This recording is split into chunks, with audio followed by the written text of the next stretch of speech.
நான் மதுரையில் இருக்கேன். என் வீட்டுக்காரம்மா அவங்க வந்து சித்ரா.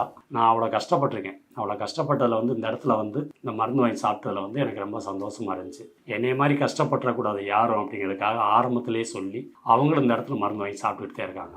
ட்ரீட்மெண்ட்டை காட்டிலேயே அவங்க பேசுகிற ஒவ்வொரு வார்த்தையுமே ரொம்ப இனிமையாக இருந்து, ஒரு நோயாளியை குணப்படுத்துறதுக்கு மருத்துவம் பார்த்தாத்தையும் குணப்படுத்தணும்லாம் இல்லை, பேசுகிற வார்த்தை அது அவங்ககிட்ட தான் இருக்குது. அந்தளவுக்கு இருந்து எங்களுக்கு பண்ணி கொடுத்தாங்க.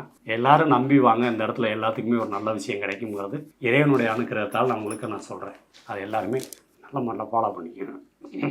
பையனுக்கு கல்யாணம் வச்சுருந்தோம். அந்த செப்பை தான் கீழே வந்துட்டு யதார்த்தமாக ஆஸ்பத்திரியில் போய் காமிக்க போனோம். ஆப்ரேட்டருக்குல காமிக்கல தான் நீங்கள் ஸ்கேன் எடுத்துகிட்டு வாங்க, சந்தேகமாக இருக்குது. அதான் அந்த சைடு வலிக்குது. காமிக்க ஸ்கேன் எடுத்ததுக்கப்புறம் தான் தெரிஞ்சிச்சு என்ன இருக்குன்னு. இங்கே மருந்து போடவும் இப்போ இங்கே மருந்து, அந்த மருந்து இங்கே ஊசி போகிறப்ப இந்த மருந்து நிப்பாட்டு அதை சாப்பிடுவோம். இப்போ எனக்கு இங்கே இந்த மாத்திரை சாப்பிடவும் எந்த பிரச்சனையும் நல்லா இருக்குது.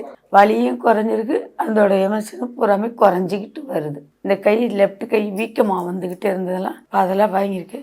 காலு கையில் ஒரு மாதிரியா புண்ணாக வந்ததெல்லாம் இப்போ பூரா குறைஞ்சி நல்லா இருக்குது. இந்த மாத்திரை சாப்பிட்டால வந்து ஒரு 10 நாள் வரல இம்ப்ரூவ்மெண்ட் தெரியல.